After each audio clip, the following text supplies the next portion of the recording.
Congressman, first off, your reaction to the fact that a former president has been indicted.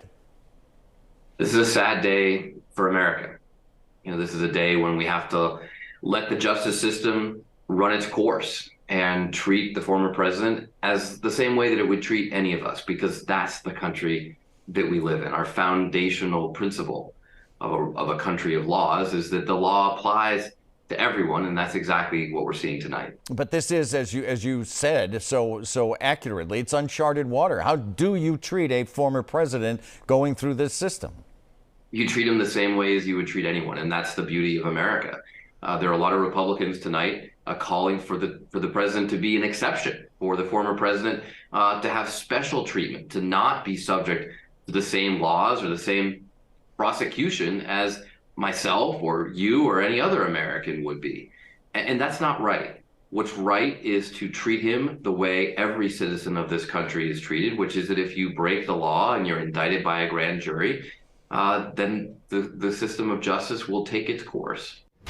Congressman Seth Moulton with our Ed Harding. Former President Trump's former lawyer, Michael Cohen, has released a statement tonight. He says, in part, for the first time in our country's history, a president, current or former, of the United States has been indicted. I take no pride in issuing this. However, I do take solace in validating the adage that no one is above the law, not even a former president. It continues. Today's indictment is not the end of this chapter, but rather just the beginning. Now that the charges have been filed, it is better for the case to let the indictment speak for itself. And the hush money payments to Stormy Daniels is just one thing that the former president has been investigated for. There are a few other notable points.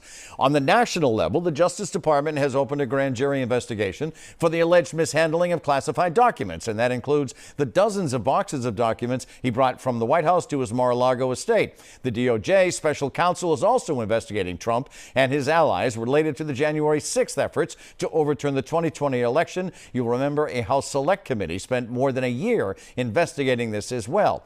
Also related to the 2020 election, Trump has been criminally investigated for allegedly trying to pressure Georgia state election officials to find enough votes to overturn his loss. The grand jury there recommended indictments, but did not have the ability to return any. And again, just to recap, at 7:05 at night, a grand jury voting to hand up indictments against former President Donald Trump. It is the first time that a current or former American president has faced criminal charges. Right now, the indictment remains sealed. There is no word on when the former president will leave Florida for the state of New York.